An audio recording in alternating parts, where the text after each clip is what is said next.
Hello everyone. Today I am going to explain Norton's theorem. So from the past two sessions we have been learning about Thevenin theorem and superposition theorem, etc. So now today we will be learning about Norton's theorem. I will try to explain the concept within few minutes, and you will be able to understand what exactly is to be done while solving the problems. Okay, so let us as usual first go by the definition. So any linear active network with output terminals A and B can be replaced by a single current source ISC, that is nothing but I Norton, in parallel with the single impedance called Z Norton, which is equal to Z Thevenin. Now, okay, let's recollect one from the past session. So what did Thevenin theorem say? Thevenin theorem said that any linear network can be replaced with a voltage source in series with the impedance called as Z Thevenin. And what is Norton theorem saying? Any linear network can be replaced with the current source in parallel with the resistance. So it is safe to say that Thevenin theorem and Norton theorem are dual of each other. Correct? So let us take an example first and to understand it better. So as you can see, we have a we have a big network here. Okay. Now they are asking us to evaluate the current I flowing through 1 ohm resistor. So this is 1 ohm resistor.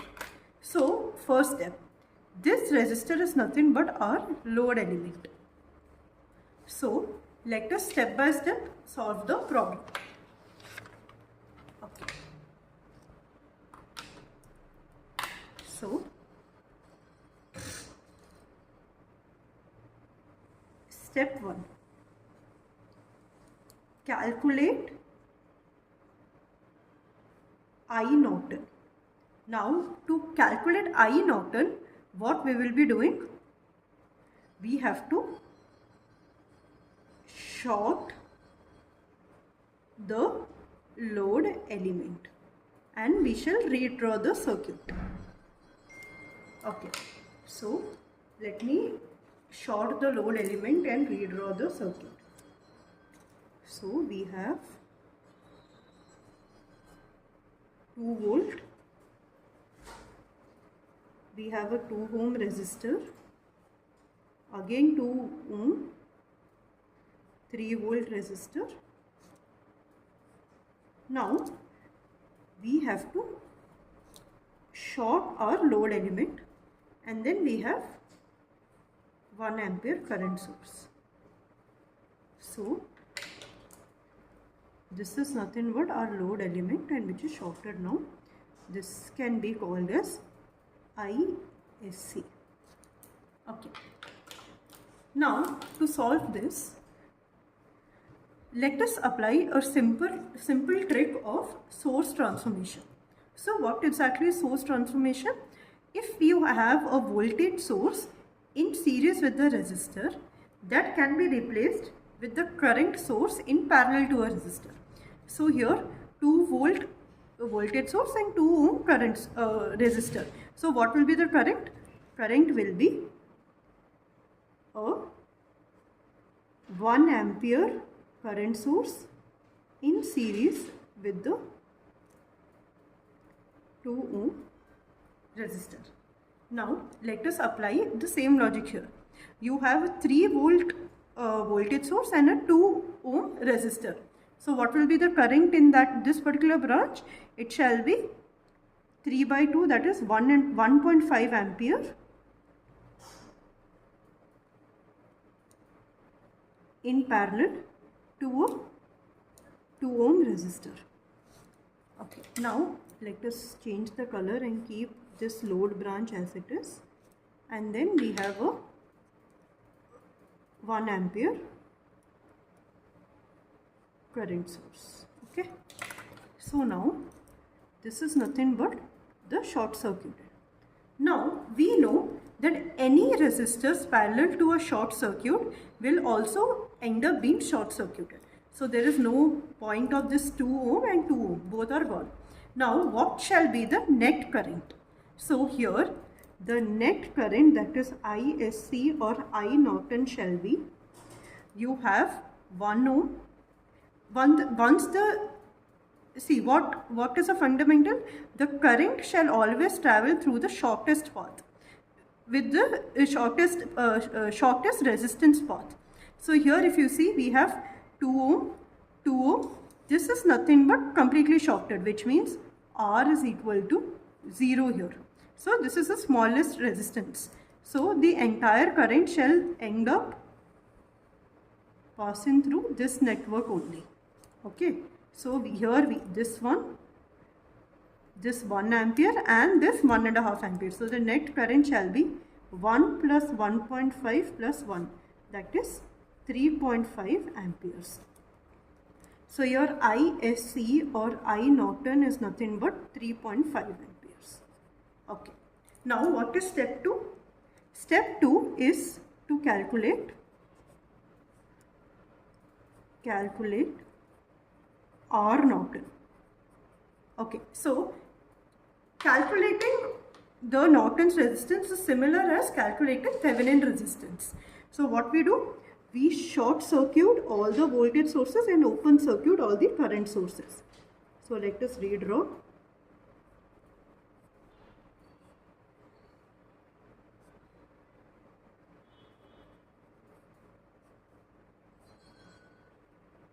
So we have open circuited this current source,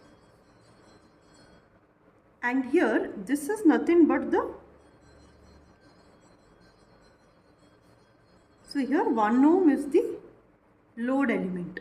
So what we have to do? We have to remove the load element as well. So that shall be 2 ohm, 2 ohm in parallel. So this shall be our circuit. Okay.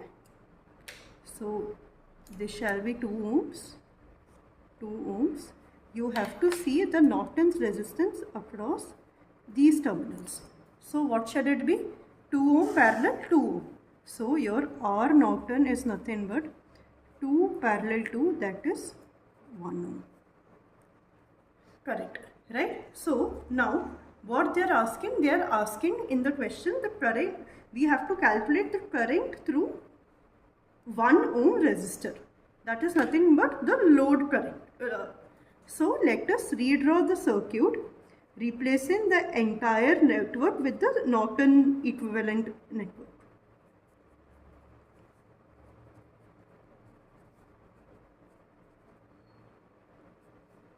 With Norton equivalent. So let us draw. So we have our I Norton or ISC is nothing but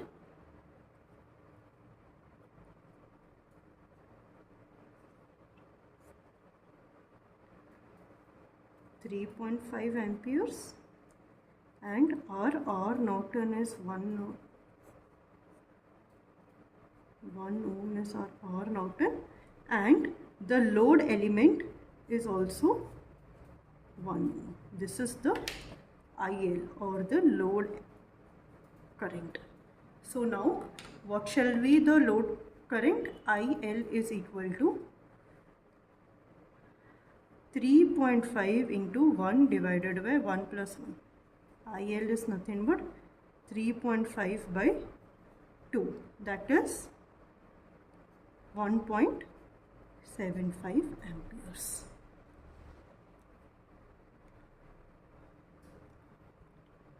I hope this problem is clear as a basics of Norton's theorem. Let us move to the next part now, that how will we deal when we have a dependent voltage or a current source in the network.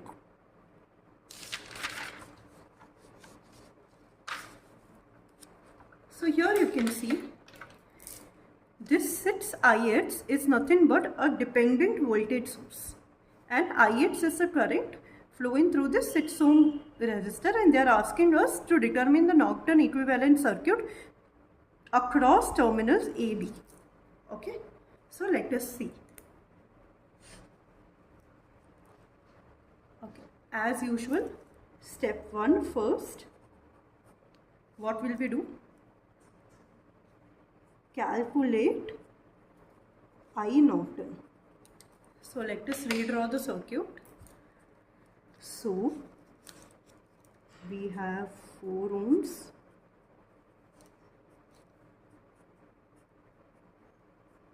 6 IX, 20 volt across AB. So this 6 ohms we have, and now what we do, we short the load terminal. So this load terminal is shorted and this is I Norton. Now what have we studied as the basics? That any resistor in parallel to a short shall also be shorted. So there won't be any current flowing through this 6 ohm resistor anymore. That means IX shall be 0. Now one thing to remember here is that IX is 0, not I Norton. So when I redraw the circuit, it shall just be something like 4 ohms. This IX is 0, so 6 IX will also tend to be 0, correct? So we don't have this anymore. We don't have the 6 ohm resistor also anymore. We just have 20 volt and this shall be I Norton. So let us write the equation. Minus 20 plus 4 I Norton is equal to 0. I Norton is nothing but 20 by 4, that is 5 amperes. 5 amperes is our I Norton. Now let us calculate. What is the step 2? Step 2 is to calculate R Norton.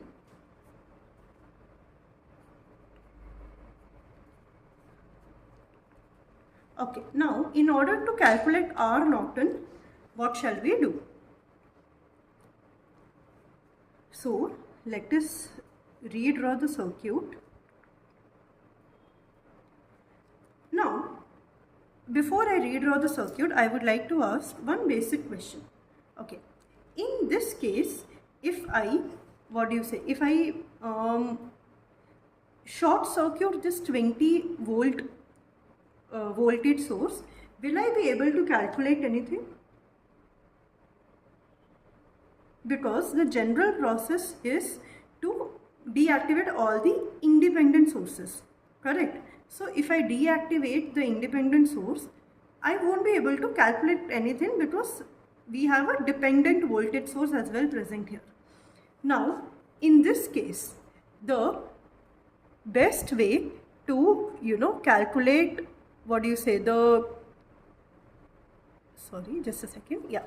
to calculate the R Norton is, I'll give you one formula. Now R Norton can also be written as V open circuit by I short circuit. Does this sound familiar to you? Similarly, with the help of this equation only, in the past Thevenin theorem lecture, we had calculated Z Thevenin in one of the problems. So same concept. Now, whenever we have a dependent source, it's always better to use this approach. It is easier to calculate the open circuit voltage, and we already have found the short circuited current, which is nothing but the Norton's current. Okay. So let us now calculate the open circuited voltage after. No need to redraw the circuit here, we have only one loop. So let us calculate. Okay, so here V open circuit is nothing but the voltage across this terminal A and B, correct? So that is the approach we are going to use now. Okay. So let us start. Okay, so V open circuit is nothing but VAB.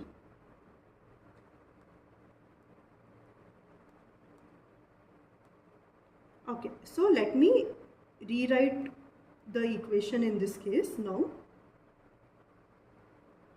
Okay, so minus 6 ix, we shall go like this while in this direction. Let us assume the current.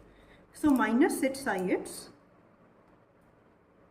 plus 6 ix minus 20 plus 4 ix is equal to 0.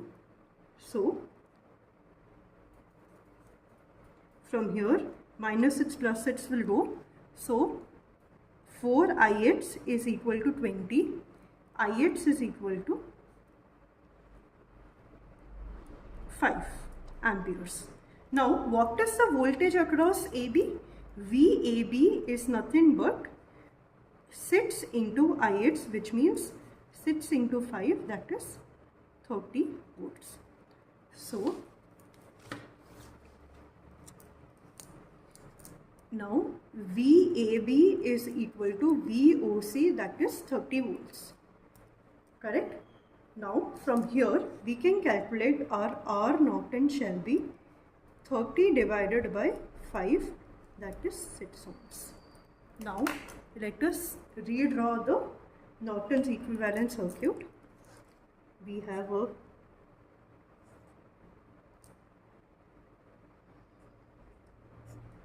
(5 ampere current source in parallel with the 6 ohm resistor. This becomes the Norton's equivalent current source across A and B terminal. Okay, A and B. So I hope this is clear, and if there are any doubts, please mention in the comment section. Please feel free to like, share and subscribe. Thank you.